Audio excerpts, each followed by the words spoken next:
ರಾಜಸ್ಥಾನದಲ್ಲಿ ನೀಟ್ ಪ್ರಶ್ನೆ ಪತ್ರಿಕೆ ಸೋರಿಕೆ, ದೆಹಲಿಯಲ್ಲಿ ಪ್ರತಿಭಟನೆ ನಡೆಸ್ತಾ ಇದ್ದ ವಿದ್ಯಾರ್ಥಿಗಳು ವಶಕ್ಕೆ, ಕೇಂದ್ರದ ವಿರುದ್ಧ ಎನ್ಎಸ್ಯುಐ ಆಕ್ರೋಶ. ದೇಶದಲ್ಲಿ ಮೋದಿ ಅವರೇ ದೇವರು, ಅವರ ಮಾತು ಕೇಳಿಕೊಂಡು ಹೋಗಬೇಕು, ಜೈ ಅನ್ನಬೇಕು. ನೀಟ್ ಪರೀಕ್ಷೆ ಅಕ್ರಮ ವಿಚಾರಕ್ಕೆ ಸಂತೋಷ್ ಲಾಡ್ ಆಕ್ರೋಶ. ವಿಜಯ್ ಗೆಲುವಿನ ಬಗ್ಗೆ ಭವಿಷ್ಯ ನುಡಿದಿದ್ದ ಜ್ಯೋತಿಷಿಗೆ ಬಂಪರ್, ತಮ್ಮ ಸರ್ಕಾರದಲ್ಲಿ ಉನ್ನತ ಹುದ್ದೆ ಕೊಟ್ಟ ವಿಜಯ್, ಸಿಎಂ ಕಚೇರಿ ರಾಜಕೀಯ ವಿಭಾಗದ ವಿಶೇಷ ಅಧಿಕಾರಿಯಾಗಿ ನೇಮಕ.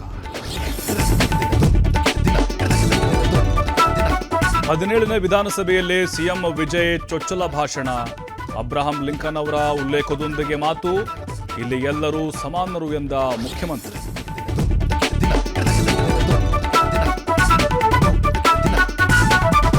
ರಾಜ್ಯದ ಮದ್ಯ ಪ್ರಿಯರಿಗೆ ಸರ್ಕಾರದಿಂದ ಬಿಗ್ ಶಾಕ್, ಇಂದಿನಿಂದ ಎಣ್ಣೆ ಪ್ರಿಯರ ಜೇಬಿಗೆ ಮತ್ತೆ ಕತ್ತರೆ.